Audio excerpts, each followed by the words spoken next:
What if we swapped around everyone in the culling games? Could they win each other's fights? Let's talk about it, but spoilers beware. All right, first of all, shout out to Kraft for asking me about this today. And for starters, he says, let's put Yuta in Maki's colony, which means Yuta will be the one facing off against Curse Naoya now. And honestly, I think Yuta's gonna be fine here. That's not to take anything away from Curse Naoya. Not many people would be able to deal with him the way Maki did and the way I think Yuta could. But Yuta is one of those people, in my opinion.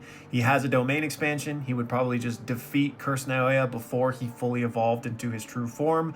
But even if we want to give him his final form, then it's a domain clash, right? And it's like, well, who do we want to say is more refined? And, I would lean Yuta there. I think he's just the more experienced, better sorcerer with more in his bag. Next, he says, let's put Hakari in Yuji and Megumi's colony, which means he's going to be running into people like Jet Hair and Helicopter Head, then potentially Reggie. And none of those people, I think, represent a real threat against Hakari. Like, his jackpot is ridiculous. He's virtually immortal. And those people don't have anything in their bag that's going to be able to put him down, in my opinion. Where this gets interesting is the Higuruma matchup. Because, a one-hit KO sword doesn't care about jackpot, right? The real question is, could Higuruma get the death penalty on Hakari? Because without Yuji being there to kind of uniquely have Higuruma have that kind of epiphany, I don't think that same moment is going to happen with Hakari, right? So it all comes down to whether or not the death penalty and confiscation are enacted. If they are, Hakari is cooked. If not, he's got a chance. Next, he says we put Yuji and Megumi into Yuta's colony, and that is rough for them because there's some heavy hitters there, right? We've got Druve, we got the Cockroach Curse, we've got Uro, and we've got Ryu. And I don't know how we're gonna split these two up. Are they always gonna be a two-man? Does the Sukuna transfer still happen in this colony in the same way?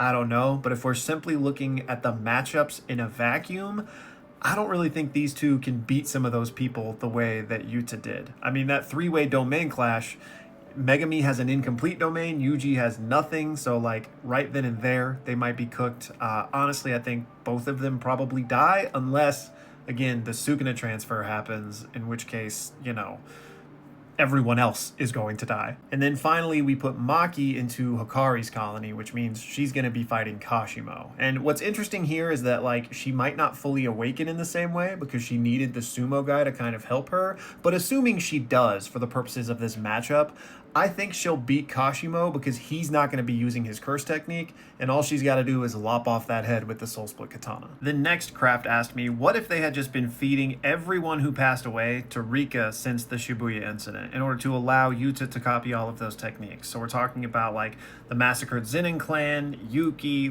everyone, right? How strong would he be, and would that have changed the Sukuna battle? And obviously, Yuta would be really strong if we're just going to give him a dozen more curse techniques. But, and I think I've talked about this before, I don't think it changes the Sukuna battle at all, because the most important technique for that he already had, and that was Jacob's Ladder. Beyond that, he really needed to have a more powerful domain in order to just, domain diff Sukuna from the jump, or just be stronger in general to outclass him. Having any other techniques wasn't really going to move the needle, in my opinion. Then finally, Kraft asked, what if Yuji had stayed behind with Yuki and Choso to face off against Kenjaku? And honestly, I don't think that fight changes. No disrespect to Yuji, but he just wasn't bringing much to the table at that point. No technique, no RCT, no domain, right? Just a punching kick merchant. And I think Kenjaku showed that he would have outclassed Yuji at this point in the story, so he's not really just changing things much. I think the biggest thing here was their strategy backfired on them because they didn't know Kenjaku had this open domain, right? So Yuki using her domain would probably be the biggest what if in that scenario. Then speaking of Yuki, Mr. Sleepyhead here asked me to imagine a world where she worked with Toji in order to reach her goals. How different would the story be?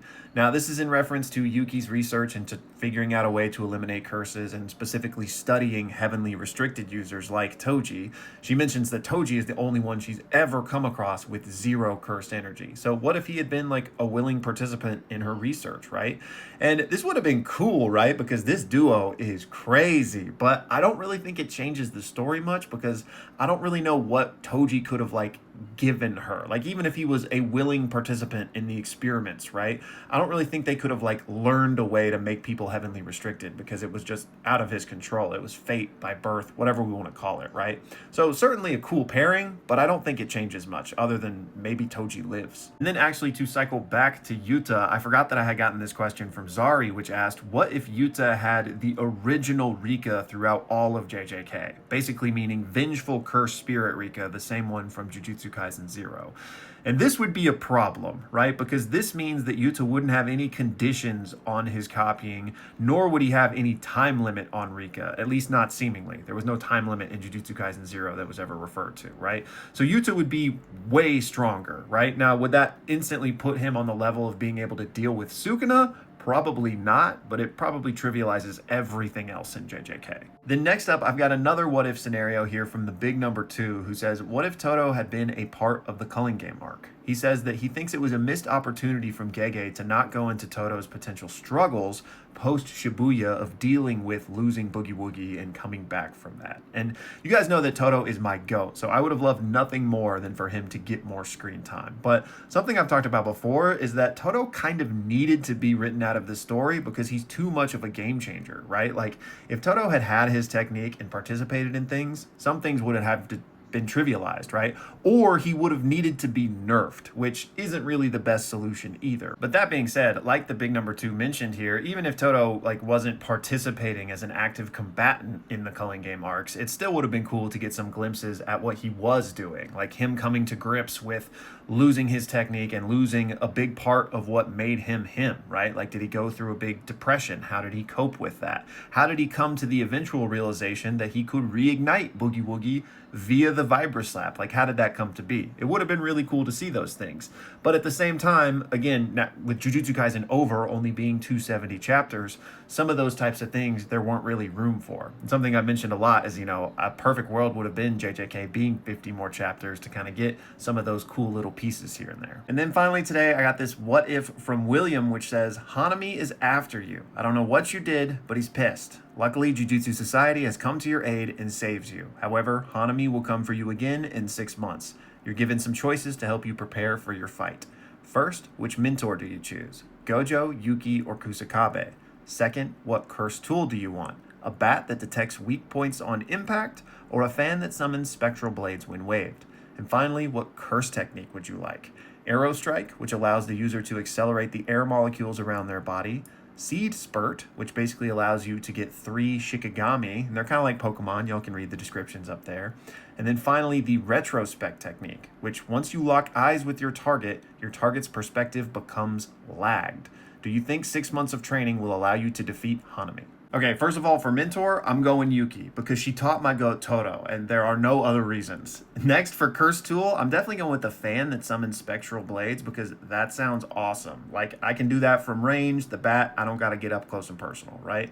Then finally, for the curse technique, all of these are really cool, but I think I would lean Arrow Strike, because I feel like you could come up with some cool things to accelerate the air molecules around your body. Like, I feel like I could maybe develop that into flight if I get sophisticated enough, and that's all I want, okay? Now, after 6 months of training, can I defeat Hanami? No, I get absolutely destroyed. Anyways, that's going to do it for this one, y'all. As always, let me know all of your thoughts down below, and thank you for watching.